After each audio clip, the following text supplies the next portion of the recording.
It's the Sports Peninsula podcast coming up. We're looking back at the Detroit Pistons 2024-2025 campaign that saw the Pistons' unexpected and meteoric rise from the worst record in franchise history to a sixth seed in the Eastern Conference playoffs this past year. We'll discuss the changes that led to this resurgence. We'll also talk about the offseason plans and how the Pistons can build on their first playoff appearance since 2019 next. Now, here is your Sports Peninsula team. And welcome everybody to the Sports Peninsula podcast. My name is David Drew. I'm joined by Coach Andy Shield. We're talking all things sports in the Sports Peninsula, and that's the state of Michigan. Coach, how you doing? Doing well, Drew. Doing well. We're in the midst of we were just talking about it, a baseball season here with the Tigers, and they're at least a great start to a baseball season here with the Tigers. Got our Michigan Panthers. I know they kind of take a back seat, and understood it's the UFL. It's a secondary league. But the Panthers are a competitive football team and very, very much in the USFL division title contention to bring home a title themselves. Exciting stuff. And, today it seems like it's going to be kind of a fun time to talk about a group that we don't talk about a lot, in regards to different episodes that we've had in the past. But I'm going to talk a little Pistons basketball, and we had a great turnaround there. We were able to do some really, really interesting things. Not really was expecting it. Things kind of started off in a very, very similar fashion off of a 14-win season from a year ago, and we were able to triple our win total and make a little noise ourselves in the playoffs. And, lo and behold, the team that bounced us, I think we probably gave a little more of a difficult run at them than the Boston Celtics did. And that's the New York Knicks, who are advancing to the Eastern Conference Finals. But Drew, your kind of quick thoughts on the Pistons here, and just what were your thoughts regarding the Pistons from the beginning of the year, just to what you eventually got to see in this resurgence? Well, definitely didn't see it coming. It's an unrealistic expectation to say, yeah, you know what? I fully expect them to triple their win total and make the playoffs or else. Well, what planet do you live on? But they did it. And you could the one thing I liked about it, like I guess to compare and contrast, because the Tigers did something very similar last year where you had a resurgence and they made the playoffs and made some noise in the playoffs. But that team started out very average and actually took a real downturn in the summer. They looked like they were dead in the water at the end of July, early August.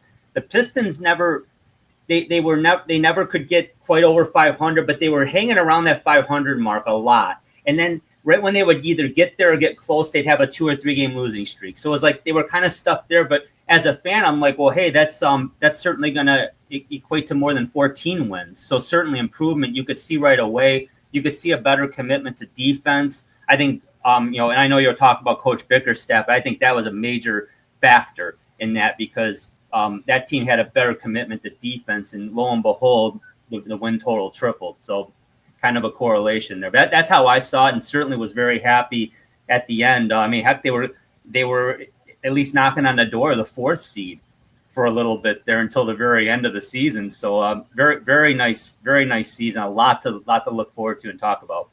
Absolutely. Well, let's take a little deeper look at just what they did, Drew. This is coming from statmuse.com. The Pistons are have the worst winning percentage in the NBA the last 20 years, and have more losses than any other NBA franchise by 500 games the last 20 years. And that includes going to the NBA Finals in 2004, 2005. So to think about it that way, we have been part of some futility that it's unprecedented. This organization has been at the laying flat on their backs in the basement of the NBA for 20 years.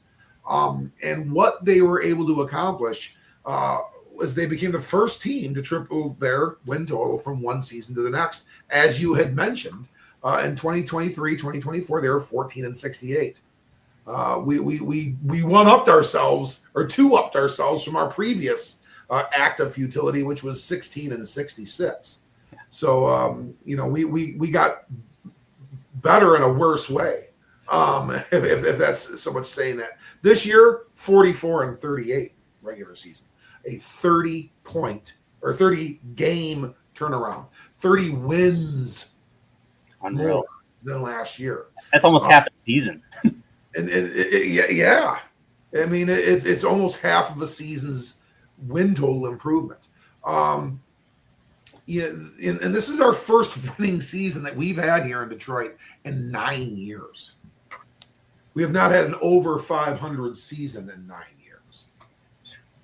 So, and then lo and behold, we break a 15-game playoff losing streak that dated back to the 2008 Eastern Conference Final. So, I mean, that's 17 years ago. So this team definitely broke some ice, sort of like the 2022 Detroit Lions did, but really even more with more gusto in some ways. They went from being in that basement, like I said, they were napping flat on their back in the basement on a cold cement floor, to a team, Drew, in my estimation, looks like they can compete for an Eastern Conference championship. Like you said, the Knicks right now are, knocking on the door to likely going to Eastern Conference Final, and the Pistons gave them hell, and that was not 100% either. So yeah, when you've got teams like Boston going down and a team like Cleveland, who had the best record in the conference, going down, it opens the floodgates, especially how well the Knicks are playing, knowing that the Pistons, with just some minor adjustments, should have won that series, quite frankly. And it's encouraging, definitely. Yeah, I mean, we had a call on Tim Hardaway Jr. not made that would have won a game. I am sure he would have hit free throws and we would have won that basketball game. Yep. And kudos, hey, the New York Knicks beat the Detroit Pistons. As fired up as I may have been at times, we were winning in every single game, all 6 of them. We were winning deep into the fourth quarter, all 6 of those games. So I mean, you can catch your Bristol, Connecticut network and the fandom that's being spewed for the New York Knicks out of that organization, ESPN, which is just it's if you want to hear about the New York Knicks, tune into that station at any given point in time. And hey, yeah, they're in the Eastern Conference Finals. Awesome. That's great. It's been 25 years. But the national media being greatly in part in the city of New York, which is a great place and all. I'm not here to trash on New York. This is about the Pistons. But you're going to get a lot of love that way. Guys, we were beating them in all 6 games in the fourth quarter. They went on a 21-0 run, and they did, and they beat us. All right. We won game 2. They won game 3. We had a call go against us in game. That was clearly a foul made that they didn't call. We would have won that basketball game. We were, and then we won again. We won again in game 5 in New York. Won twice in New York, and then we came back and Brunson beat us in cold-hearted fashion and won the series in 6 games. New York, you won it. Congratulations. I'd love to play you again. I'd love to play you again when we are full steam ahead. I really would, because I'm not afraid of the New York Knicks, and I'm not really afraid of any other team. And it's crazy that this basketball team has made those changes that quickly, Drew, that quickly. And, I think it's time that we talk about those individuals that may be greatly responsible for that. Yeah, and, no question. So Drew, they made some changes at the top. We had some issues, dating back. Our owner Tom Goris paid a lot of money to Monty Williams to come in here and to be a change agent, and that guy was about as interested in being here as I don't know. I guess a polar bear in the middle of July. We have those, by the way, in the zoo, but it's true. But we climate control those for them. He didn't want to be here. And he took a bunch of money from the Pistons, and we gave a bunch of money to go away. We had handed the keys to a beat up machine to Troy Weaver, who was very, and you know what, Troy Weaver, if it's not for a lack of trying, the guy did all sorts of different things, but he never would put down the Rubik's Cube. He just kept on spinning it and spinning it, spinning it and spinning it and spinning it, and we were not getting anything solved. Ultimately, we were starting to kind of look like an LA Clippers type situation. We were just always in the lottery, never winning the lottery, and never getting a player of consequence in here that was going to make a great change. We did some different things. Tom Gore's got things right. Drew, what did he do in getting Trajan Langdon here?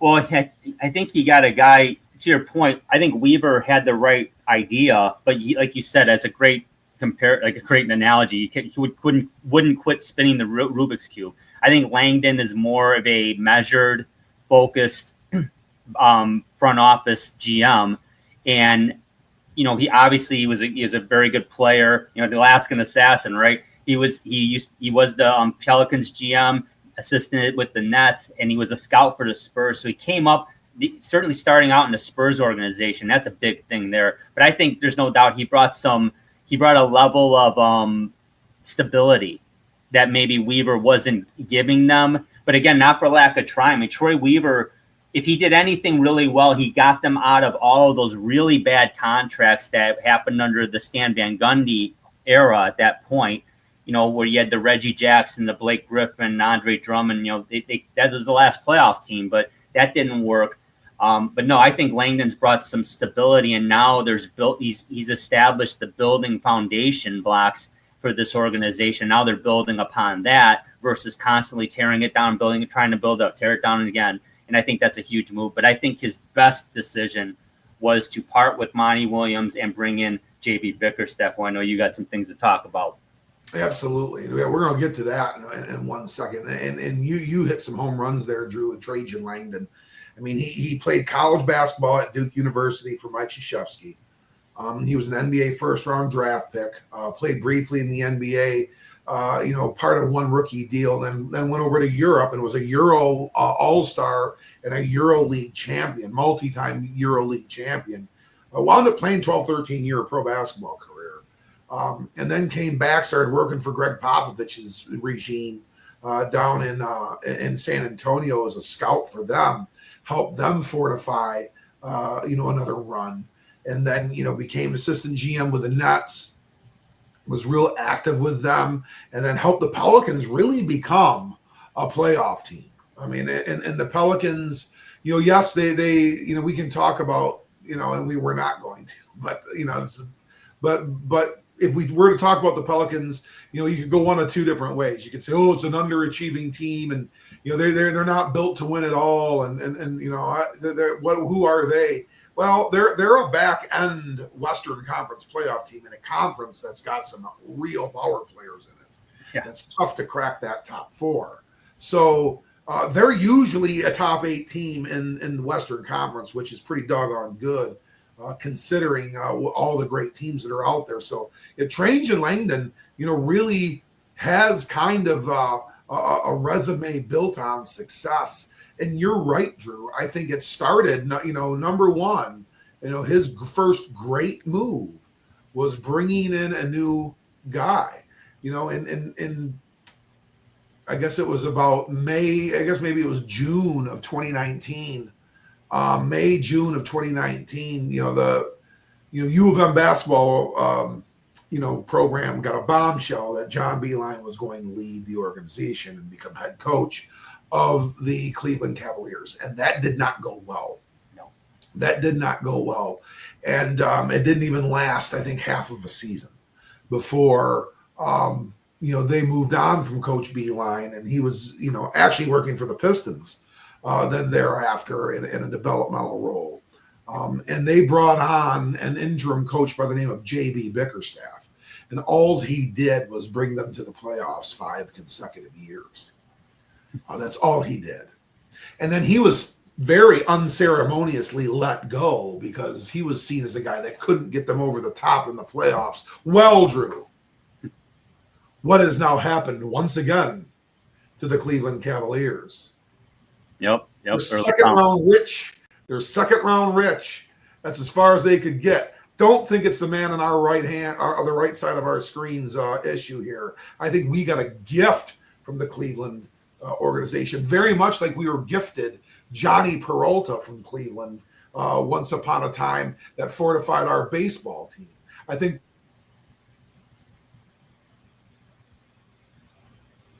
with a man by the name of, J.B. Bickerstaff. Oh, yeah, by the way, Drew, can you name a former Cleveland Cavalier coach that couldn't quite cut the mustard there, that was pretty successful here with the Detroit Pistons? I can. His name is Chuck Daly. That's right. Yep. So, Drew, take it away. Give us some love on J.B. Bickerstaff, man. Well, certainly the son of Bernie Bickerstaff, and certainly we're very familiar with him. Bernie was a coach up with the former Seattle Supersonics back in the day. That's that hell of a franchise there, and it's now Oklahoma City. But 21-year coaching career, 8 seasons as head coach, and he's led the Cavs and the Pistons. He led the Cavaliers to the playoffs the last 5 seasons, like you mentioned, prior to this year, and now the Pistons. So this is 6 straight years in the playoffs for JB. Let's face. I mean, obviously the Pistons did make some roster moves in the preseason before this past year, and they added some players. We'll talk about that, but the core was there still. And bottom line is, like you said, Monty Williams clearly didn't want to be in Detroit. And here's the thing, would I spend $72 million on somebody who I had to make a third offer to? Hell no. But it's Tom Boris's money. If he wants to do it, as a fan, I don't give a damn. I really don't. Doesn't hurt our salary cap. It's not stopping him from spending money on player personnel. So if he wants to waste money, that's his problem, not mine as a fan. I don't care. It'd be different if he went the route of spending big bucks on a player that didn't make any sense. That would be a total different ball game. But JB Bickerstaff, you can tell the players love playing for him. They're committed to playing his style, and that's a major reason why this team really turned it around. But I love him. I love his press conferences. I love how he doesn't throw his players under the bus in press conferences. He's behind his players, but I believe he holds them accountable too. So excellent move. It's unfortunate Monty Williams didn't work out. The one thing that does puzzle me still, Coach, is how I really thought Dwayne Casey prior to Monty Williams was going to work out, and that just didn't happen. He just could not get that team to play defense. So I don't know personally what Bickerstaff's doing differently in that regard, but it's very evident on tape. He's younger, and Dwayne Casey's wildly, and he's still with the organization in a consulting capacity. And he's a very accomplished coach, an excellent coach, did great things with Toronto and also with Dallas. It just, for whatever reason, that message was not getting across here for whatever reason. Bickerstaff's able to reach these kids. And they're kids, they're young. I mean, they are, he is able to reach them differently. And he's younger. And I think that plays a big part of it. You're so right, Drew. And to look at a couple of other very successful coaches in our neck of the woods here in other sports, we can obviously, everyone's going to go to MCDC, Motor Dan Campbell, who JB Bickerstaff went to and discussed, some culture and change agent stuff. And and had him around, and talked to him and picked his brain on certain things. AJ Hinch, who with the Tigers, phenomenal guy, and he's a very calculated guy, and a very analytics guy, and a guy that plays percentages as does his staff. And you could just see that everybody is on the same page. And that's, I think, the big difference between the Lions and the Tigers everyone gets it. Everyone understands. They're on the same page. JB Bickerstaff has done a great job of getting that here going too, Drew. And that's why I don't think this was fluke. This was not a 1 year and done type deal. Drew, we got a stud here. Yeah. We got a stud here. And I know at times I was a little hard on him in the playoffs, and we need more from him, and we're going to talk about that next. Guys, we do have an all-star, and it looks like it could be a perennial all-star. For the first time, even Grant Hill, Drew, I don't know, was a perennial all-star. He was getting close to that status. We've had Chauncey, we've had Rip, we've had Sheed, we've had Ben, who would be bits and part-time all-stars here. We got Blake Griffin here for a hot minute. I think Andre Drummond made an all-star team once. But you have to go back to Isaiah Thomas as a guy that was going to be a year in, year out all-star. Folks, Cade Cunningham in 2024, 2025, in 70 games, he missed a handful of games, which that's an issue we'll be talking about here in a minute. These were his numbers through 70. 26.1 points per game, 9.1 assists per game, 6.1 rebounds per game, a 46.9 field goal percentage, a 20.6 efficiency rating. The league average is 15. So if the league average would be like an OPS, let's say it's 710, I know we're correlating it to baseball. If it was 710, he would be at around 900. So this is a stud. He had 7 triple-doubles in a season, which is the most by a Piston in our franchise's history, surpassing Isaiah Thomas. So this is a superstar, Drew. What are your thoughts and feels in regards to Cade Cunningham as the lead dog of the Pistons? Well, this was the one time the Pistons did actually win the lottery in all of these years of futility. They actually did win the lottery. And I'll be honest with you, I was happy about it, and it was a foregone conclusion it would be Cade Cunningham, but I wasn't convinced he would be this version of Cade Cunningham. But I figured 20 points a game, 5 assists, maybe 5 boards, and that's a very good season statistically, but I thought he would need a lot of help still. He showed last year that while he needs some help a little, he stepped his game up significantly. Definitely concerned about this. 70 games isn't horrible, but Cade Cunningham's history in the league so far has been very checkered with injuries. So we're hopeful that those days are behind him somewhat, and we're going to start seeing more of the 70, 75, 82 games played. I statistically loved it. He's a go-to guy. You can count on him to score. That field goal percentage is outstanding considering the position he plays. That's the kind of field goal percentage you're going to get from guys in the paint, like your power forwards and your centers. When you're getting that from a shooting guard or a number or a 3, you're definitely getting something from Cade Cunningham, no question. I guess if I had any concerns about Cunningham, coach, it would have been in the playoffs in crunch time, and he just seemed like he wanted to dish and defer way too much. Sounds a lot like our Red Wings. When it's not like when the going gets tough, they don't. It's more like quit being unselfish to a fault. Take it. Take the shot. And I think in the NBA, it's even more prevalent. When you're a player of Cade Cunningham's stature, and it's in the last 2 minutes of a game, you're the man. Be the man. And I think that's just a mindset switch that has to take place. And I'm glad we got a Coach Bickerstaff to help that. But that's what I see, Coach. Great player, very well could and should be a perennial all-star for this Piston team and should make people around him better. Yeah, I think I'm a massive fan. I'm very, very happy he's here. This doesn't happen without him. I am not going to be quick to, just kind of like, with the Detroit Lions, who is going to be the player that puts them over the top to win the Super Bowl? Is it Jared Goff? It could be, but it could be somebody else. But Jared Goff is going to get that. A lot of that notoriety.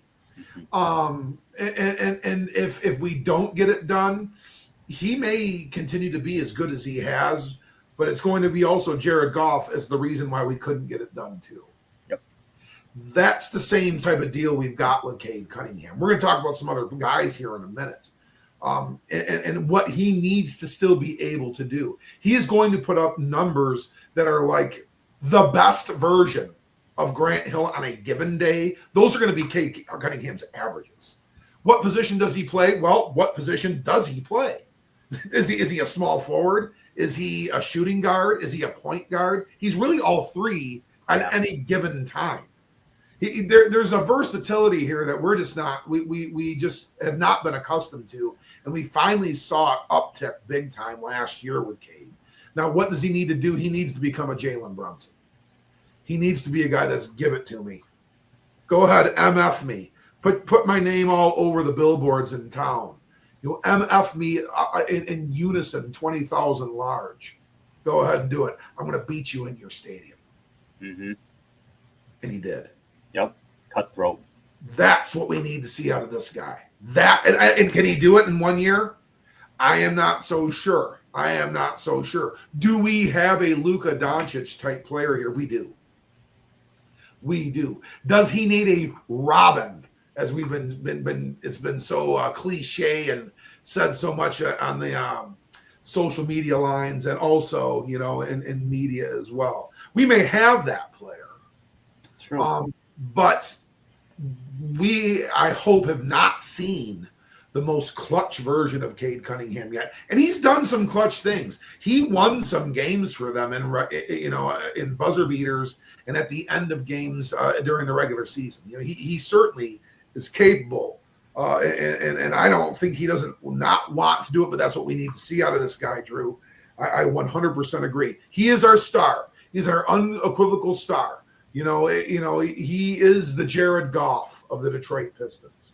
He is the Tarek Skubal of the Detroit Pistons. He is the Dylan Larkin of the Detroit Pistons. And what Cade Cunningham needs to be is the Cade Cunningham of the Detroit Pistons. And that guy that is, everything runs through me. Everything runs through me, good or bad. And when we have that from Cade, is a true leader, I think we're going to see that next step up because we're really close to it. He wasn't alone, Drew. No. He wasn't alone. We got a lot of guys to talk about here. And you know what? We have an established young core here that I think these four individuals, from my estimation, Drew, are that young core. Now, could we move on from some of these pieces? Eventually we will, because we won't be able to afford them all. But in the long grand scheme of things.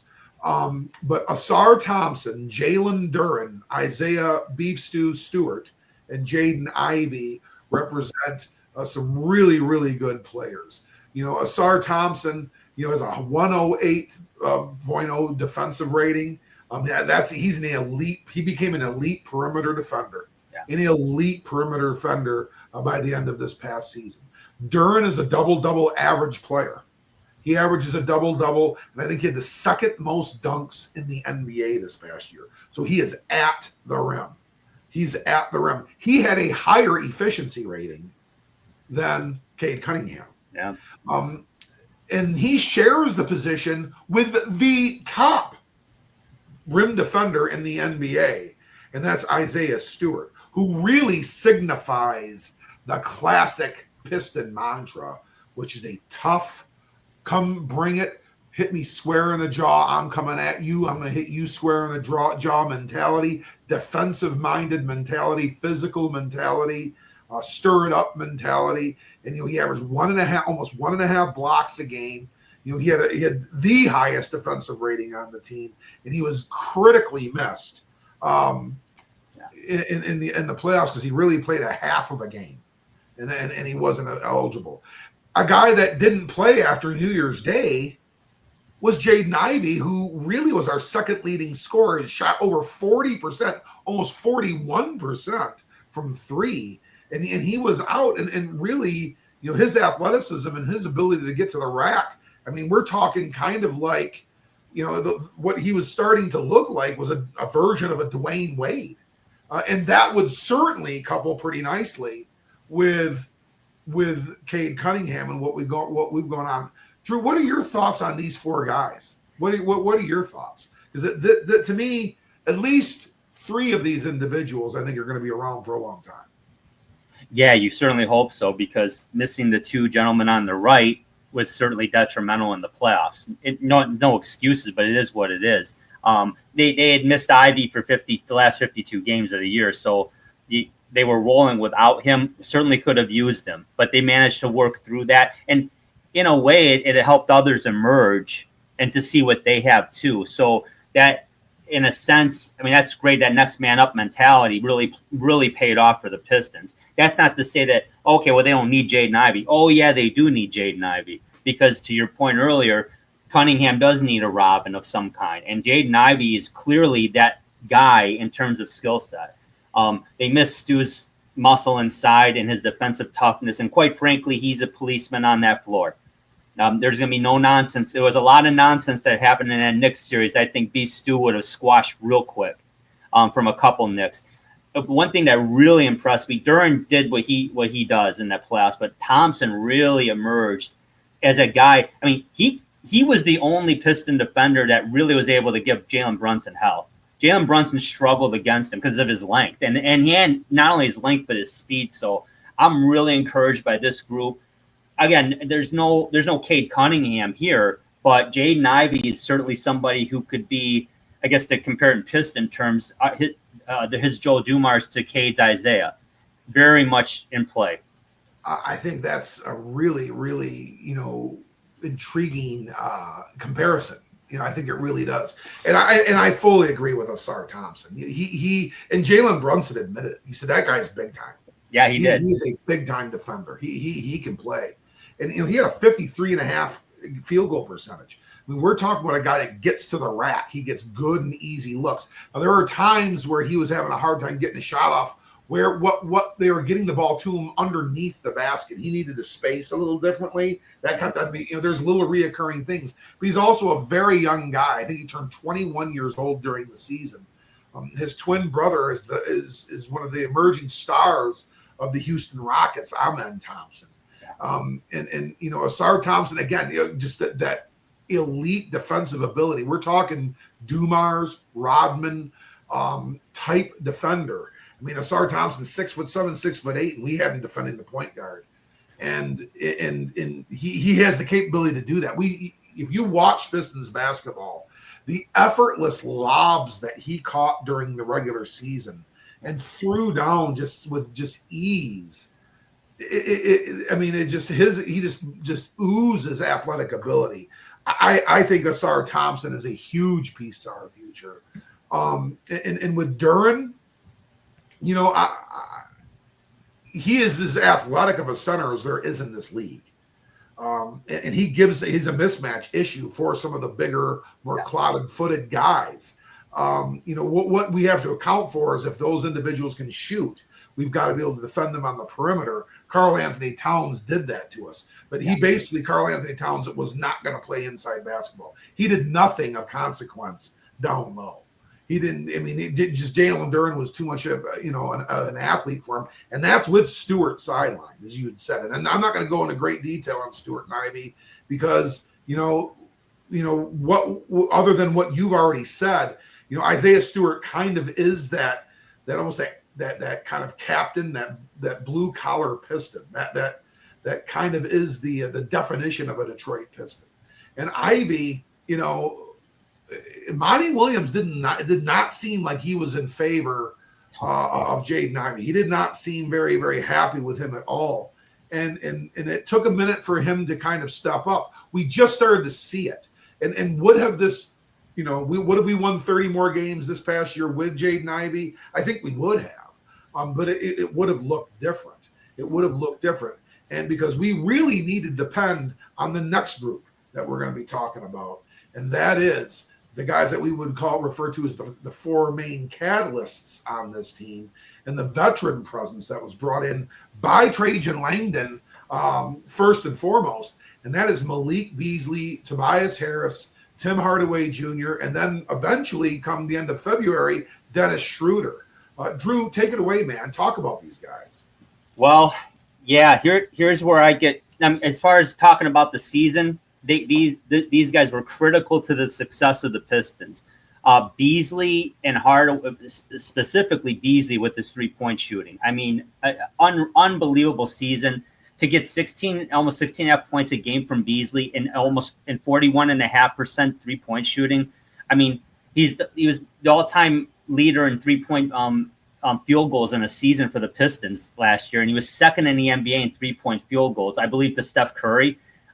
This guy was unreal. Harris, getting him back, you knew what you were getting with him, and he didn't disappoint. Almost 16 points a game, over a block a game, great defensive rating, 101.8, which I didn't expect, to be honest with you. And his 3-point shooting, 43.5%. I mean, Hardaway averaging nearly 12 a game, 110 defensive rating, and third on the team in 3-pointers. I mean, outstanding season, big reason for the tournament. But Dennis Schroeder, getting him at the deadline, you thought he was maybe a throw-in, a cap, to make the cap, to make the deal, because the Pistons were, I think, the fourth team in that deal to take Schroeder to give some cap relief in that deal. And look what ended up happening. He was outstanding in the end of the season and in the playoffs. A great defensive rating, 13 points per game, and almost 5.5 assists per game. But, Coach, I am concerned about one thing. Hardaway Jr., Schroeder, and Beasley, all unrestricted free agents now. That's what I'm worried about. But I think they can get 2 of them back. I don't think they can get all 3 back. Harris is under contract next year. Absolutely great work there, Drew. You tied it up. Tobias Harris deserves, we talked about, that's probably truly the captain of this team. He was very, very good in part of the Stan Van era when he was here. Yeah. And then, we made him, we traded him essentially for Blake Griffin. And he and Boban, who still do goldfish commercials with each other, I think. Yeah. But Tobias Harris ended up moving on to Philly. It was a big part of when Philadelphia was good and really relevant and a playoff contender. He was a big piece of that there. Playoff tested guy. He made the playoffs with the Clippers too, and was good there with the Clip. And just brought that great veterans presence. And I think, JB Bickerstaff could kind of really coach and muse through Tobias Harris a lot and be that kind of that player voice. He shot almost 44% from 3-point. Right, that's fantastic. And he averaged almost 16 points himself. And we're getting that back. Now, will we need to expect that from Tobias Harris anymore? I hope not. I hope we can better this roster so he can continue to be that veteran presence, a lockdown defender that can shoot and score when we need him to be. And that we're going to get back for sure this year. As you had said, the Beasley, Hardaway Jr., and Schroeder are all unrestricted. I agree with you. We can get 2 of these guys, not 3 of them. Amari Sankfora of the Detroit Free Press read some great stuff. He does great stuff for the Free Press. He alluded to, in Langdon's, press conference that he had in regards to the offseason this past week. It may hard to be even bring back one of we might be only being able to bring back one of them. Realistically, it's very possible because we want to fortify what we've got going on with that young core and solidifying some finances for them. Also, we may be looking at a splashier move via a trade, and in doing so, we're going to need some cap space to do that. So, in my opinion, and kudos to all 3 of these individuals. For their contributions. We go back a long way with Tim Hardaway Jr. It's part of those great Michigan basketball teams, and he went to the brink with Louisville. And it's been great with that. But I think that would be an individual that we could take our mid-level or exemption or our low-level exemption and try to fortify with that and find a shooter. A guy that brings, because he was 3rd on the team in 3-point field goals. We can find another guy that can be 3rd on the team in 3-point field goals and brings maybe a better defensive length, some of those kinds of things. That's kind of been Tim Hardaway Jr.'s mantra in his career. He's a veteran journeyman guy that can really run the floor and shoot the ball pretty well. And outside of that is kind of a fit-by-fit piece. So I do think financially where he would be in the market, that's probably where we would go. And if we could only keep one, Drew, if we had to choose between Beasley and Schroeder, in my opinion, you're going to re-sign Malik Beasley and bring him back. His scoring is just when he's on. I mean, we are on. His mother is from the city of Detroit. And his whole half of his family, his mother's side of the family, is all from here and still is here. He spent and summered here, significantly throughout his life. So it is a home of sorts. Malik Beasley kind of does fit also that kind of Piston mantra in regards to the going to work Pistons, is a guy that's always been a very, very good player, but never could find a home.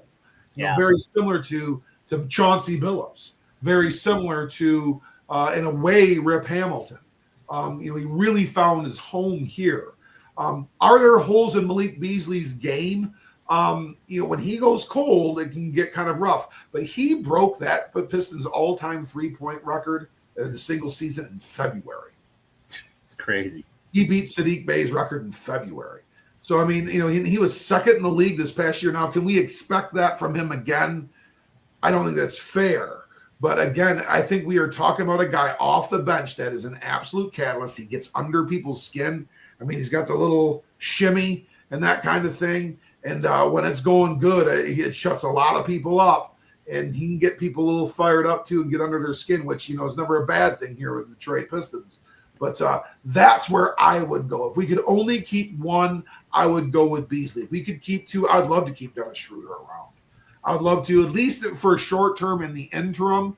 I think we could get better. Now, a healthy Jaden Ivey, if that's what we're going to roll with, I don't know if Dennis Schroeder's role is really going to be worth what we would have to pay to keep him around here. Marcus Sasser might make more sense in that role. So that's just how I say it, Drew. What are your thoughts? I'm totally on board with that. Beasley, and it's a mutual fit. He wants to be in Detroit. He expressed it in the media. The Pistons certainly haven't expressed anything to the contrary. So I think they're going to make that work. Harris under contract. Schroeder, that's where it's at. He's going to get more money on the open market than the Pistons can afford to give him in the role he would have. They have Jaden Ivey. So that, to me, now we go back to that question. Would the Pistons have – it would have looked different with Ivy, but they would have still improved by 30 games. I agree. That's what Dennis Schroeder did. And I'm very confident Jaden Ivey can bring the same elements to the game that Dennis Schroeder did. And that's no disrespect to Schroeder. I'm very, very happy with what he did. If there wasn't a Jaden Ivey, I probably would change my tune, Coach. I would say, yeah, they need him back. And I would think they would agree. Hardaway Jr., that's the one. It depends on, can you get him short term on a mid-level exemption? Well, if you can, why wouldn't you? If you can. But again, then you go back to that young core. Now Stewart's been re-upped. He's got, I think, 3 more years left on his deal. But Thompson, Duren, and Ivy are all on their rookie deals still. So you got to start looking at that. And obviously during this playoff year, Thompson certainly has asserted himself as someone you want to have on that club for a long time. Duren certainly is. We'll see with Ivy this year. If he can play at the level we expect, what we saw in 30 games, well, then it's a good problem to have that the Pistons haven't had in a while, but it's a problem. Who do you keep and who do you let walk? So, but I think we're in lockstep. Beasley should be back, and I'm very confident he will be back, Coach. Yeah, I think they're going to make something happen there. I do think they're going to make something happen there. Well, as we kind of bring this thing to a head here, we had a nice supporting cast. We do. And there's some other pieces here that are not going to go away. And first is our first round draft pick, our lottery pick in 2024, which is Ron Holland Jr. He had a 113 defense rate. Now, he didn't have the pressure placed upon him to play, substantive minutes on a regular basis. But I tell you what, he's got a lot of grit and a lot of grunt. He is tough. He's rugged. And he is a good defensive player. In my mind's eye, Drew, this is a guy that has a piece to the future here, and he could really fortify. If we were to make some sort of move with a team to make a splash and get a bigger player here that's not of the supporting cast, Ron Holland Jr. will be part of that package, because that is a guy that can play in this league. Simone Fontecchio, when he would play and he'd get the threes, we'd give him the Italian hands, and yeah, he's an Italian team member. If you watch any of coverage of global kind of, FIBA basketball, he's a huge player in Europe. He is a big time player in Europe. If he went back to the Euro League, which he can clearly play in the NBA, he's where he belongs. He would be a Euro All-Star. He can score and he can help. Now, yeah, he was kind of part of the glue. He was kind of fun around here. And, it was fun to see the fans and the players, do that when he would make his buckets and that kind of thing. So there's a part of the supporting cast. If they move on from a Simone Fontecchio, again, it would probably be in some form of a trade, or we will lose him outright as a free agent someday, which very well could possibly happen. Don't forget, Marcus Sasser was a first-round draft pick. He was a later first-round draft pick, but we traded back into the first round to get Marcus Sasser. And during some of the build-up years, he was starting to kind of emerge as a depth point guard, and I guess that's still what he would be. I don't know if we're ever talking about a prolonged starter, but if we're gonna roll with Ivy, I think that is your fourth guard, probably ahead of Dennis Schroeder, just because we're going to be able to pay Marcus Sasser. And we know what we have with him, which is an excellent defender and a guy that can shoot the rock a little bit. Paul Reed was another free agent acquisition last year. And, he not a lot of expectations. He's definitely the third center. But, he really showed in the playoffs there against New York that he could bang and kind of play a little bit of that role. And he came up with some big rebounds and some help with some big stops. We're not going to, is Paul Reed going to be around here long-term? Probably not. But, what are your thoughts of these four, Drew? You don't have to go into great depth on them, but, do you see any pieces here that could be, parts of the long-term future? I definitely do, in the form of Ron Holland Jr. Yeah, and it would, like you pointed out, if there's a big trade to be made, he's likely a piece in that trade because of that upside. He and Fontecchio and Sasser, I think, all could be. Now Reed is an unrestricted free agent, so that time may be now, where maybe we don't see Paul Reed again. Although of this group, he's the one that actually had some minutes in the playoffs, to your point as well.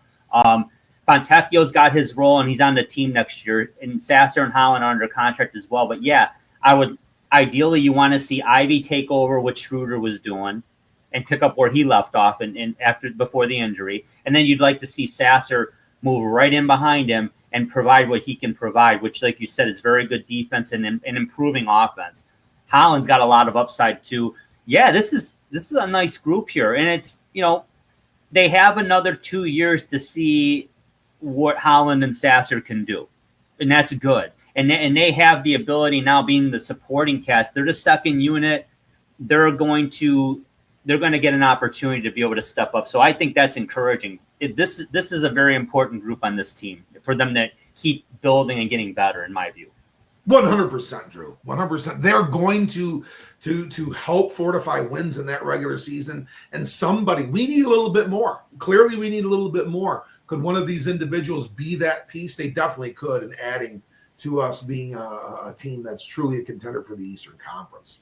Yeah. Well, they weren't the only guys. We have a few other pieces too. And then really with this slide, what we want to talk about more than anything, Drew, and bringing things to an end here is what it looks like, moving forward. We had Ron Harper Jr., Dennis Jenkins, Bobby Klintman, Toulouse Smith, and Lindy Waters III were also members of the Detroit Pistons on the full roster. Bobby Klintman is in blue because he was a second round draft pick last year. I do think we're going to see more and more of them, more of him, and eventually him being a supporting cast member here. He's very good defensively. He can run the floor. He's a bigger guard that can defend. I do like Bobby Klintman. Not these other four individuals aren't valid members of the Detroit Pistons. Some of them are unrestricted free agents, and we're going to cycle through some of these two-way guys that really play with the Motor City Cruise. I like Bobby Klintman. Drew, do you see anything from these five guys that could be getting them a picture in the future? Well, I certainly know Waters is the free agent, and I agree with you on Klintman as well. You certainly want to give him more of a look and let him develop while you can. And that's the beauty of it. The Pistons now have a young core and a budding superstar in Cade Cunningham that now these younger guys can develop the right way instead of, hey, we need you to start like now because we're awful. No, the Pistons now have the luxury of being able to develop guys like this. So I I'm not bold enough to say that I think, one of these guys is going to emerge, but it's certainly a great opportunity for them. And I'm no capologist. Hockey, NHL, and NFL I can handle. The NBA cap is another world for me. So, where it looks like there's no space, there's magically exemptions to come. And there's only 15 players on a roster that on a assigned roster, only 12 active in a game. So there's a lot more levity in the NBA. So what may look grim cap wise, there's always ways to finagle a contract. Go ask LeBron James how that works. I think he's a capologist. Yeah, I guess he is, because I don't know if he'll be able to explain it to you, but you're absolutely right. Whatever team it seems like he's ever played on is always be able to squeeze a few more few dollars underneath that cap. But getting to that, we got $19 million on the mainstream cap. Yep. We've got $19 million. We have 14.1 to spend on the mid-level, and then the bi-level exemption, which the low level is 5.1 million. So ultimately around $38.2 million, but it's not all under the cap. If that's the case, let's go out and sign the top free agent. Well, we can't quite do that.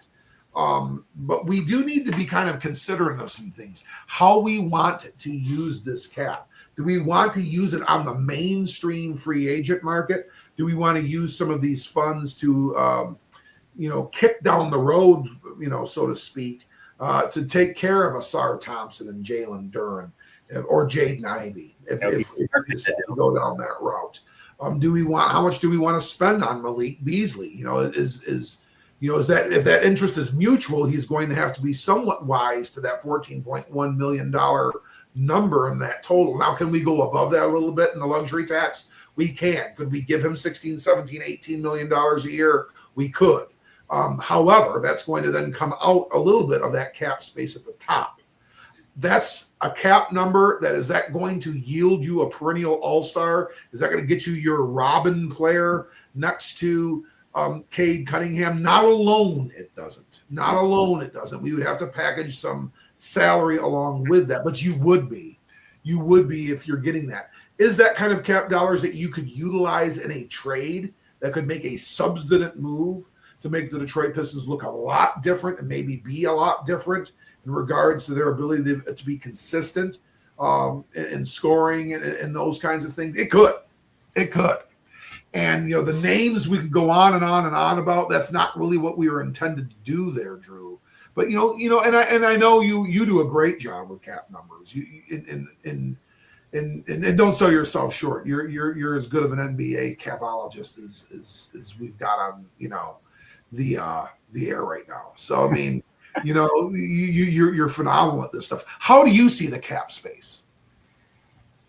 I think you articulated very well. It's good space. It could yield you what you need theoretically, but like you said, you'd have to package some folks in a trade, and that's where a Ron Holland would come into play.